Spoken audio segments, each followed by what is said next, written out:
Merci Monsieur le Président, Monsieur le Ministre, chers collègues. L'Union européenne a, en réaction à la crise de la Covid-19, fait un pas décisif en avant vers une union toujours plus intégrée, plus solide et plus juste.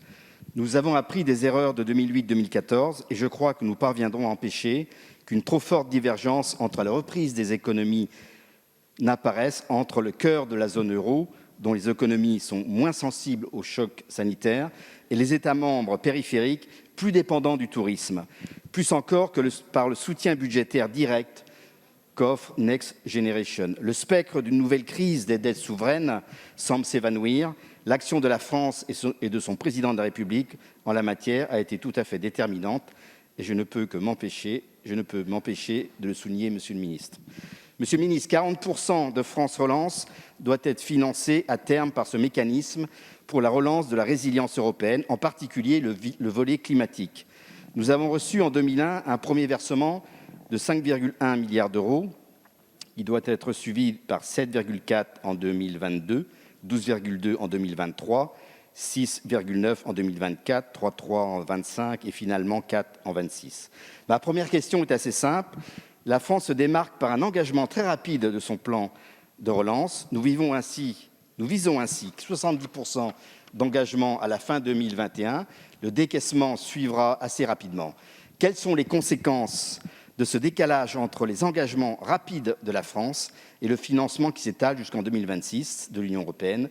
Quelles en seront les modalités budgétaires? Et deuxièmement, le déboursement du PNRR français par l'Union est de plus conditionné à l'atteinte d'objectifs, ce qui est très important. La Commission a retenu un total de 175 cibles et jalons à atteindre de 2021 à 2025. Pouvez-vous nous éclairer sur l'atteinte de nos objectifs pour 2021 et sur la stratégie que nous souhaitons poursuivre pour les futures années? Je vous remercie. Je vous remercie. Monsieur le ministre.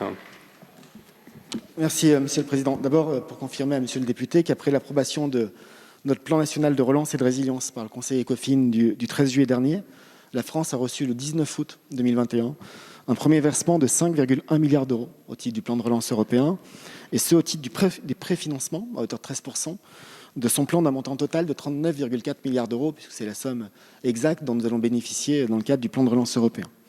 Jusqu'en 2026, les fonds du plan de relance seront versés en fonction de la réalisation des investissements et des réformes prévues dans le plan.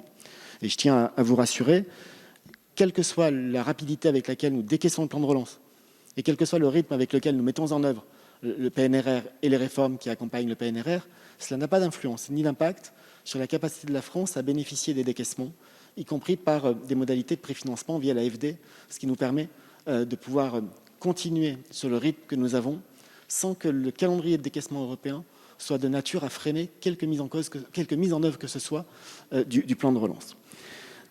Pour la suite, nous allons soumettre à la Commission une deuxième demande de décaissement, première au-delà du préfinancement, pour un montant de 7,4 milliards, et nous espérons recevoir de manière effective ces fonds au premier semestre 2022, après une procédure d'adoption de la demande de décaissement par la Commission et par les États membres.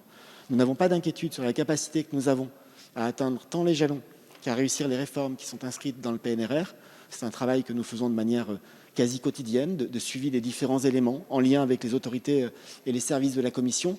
Et nous ne sommes pas inquiets sur notre capacité à réaliser, à tenir les engagements qui sont pris. La stratégie qui est la nôtre pour les années qui viennent est simple. C'est à la fois assurer la relance et le soutien à la croissance. C'est la priorité, la stratégie qui est la nôtre. Assurer aussi la mise en œuvre des engagements qui ont été pris avec le même rythme et avec le même sérieux, tant pour bénéficier des décaissements que pour répondre des engagements que nous avons pris devant la Commission.